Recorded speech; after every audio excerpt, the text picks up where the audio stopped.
me that. Somebody else did. Your daughter? Yeah. Hi, I'm Ryan Tompkins, pastor of Trinity Harbor Church, serving the greater Northeast area of the Dallas Metroplex.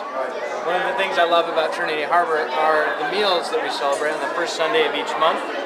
They go along with our celebration of communion. The early church celebrated the Lord's Supper in the context of a shared meal, and we seek to carry on that tradition.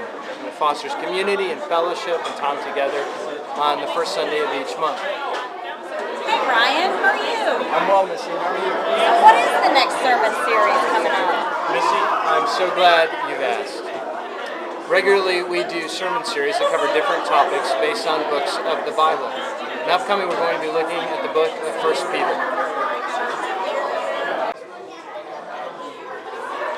So Ryan, talk a little bit about why you chose the book of 1 Peter.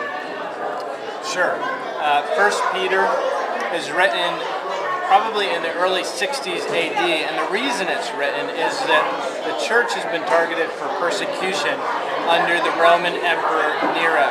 And Peter's worried that the number of churches that he writes to, because of the persecution, are going to start to lose their distinctiveness. They're going to choose to give up their Christianity so that they don't face that persecution. It raises the question of how does the church live in that context? How does it relate to society?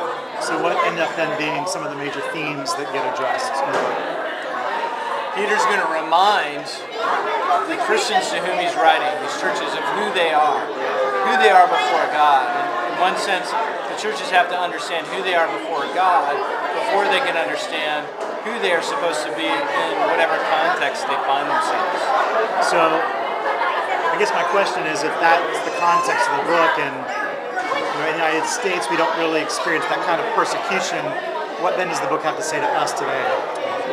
Well, persecution just gives birth to a new question for the church that every generation since then Christians have asked. It's how does the church relate to society? How should the church exist in the world it finds itself? And that question is as relevant as it ever has been. And so that's what we'll be asking. What does it mean for Trinity Harbor Church to be the church in the context we find ourselves in, on the outskirts of Dallas Metroplex? Interestingly, we think of Christianity and what it means to be Christian, and the reality is that we don't look very different from the world. Did Jesus really die and raise from the dead so that we could look a lot like everybody else? Or is there a call for the church to be more distinctive today? I look forward to hearing more about that, and we hope that you'll join us as well.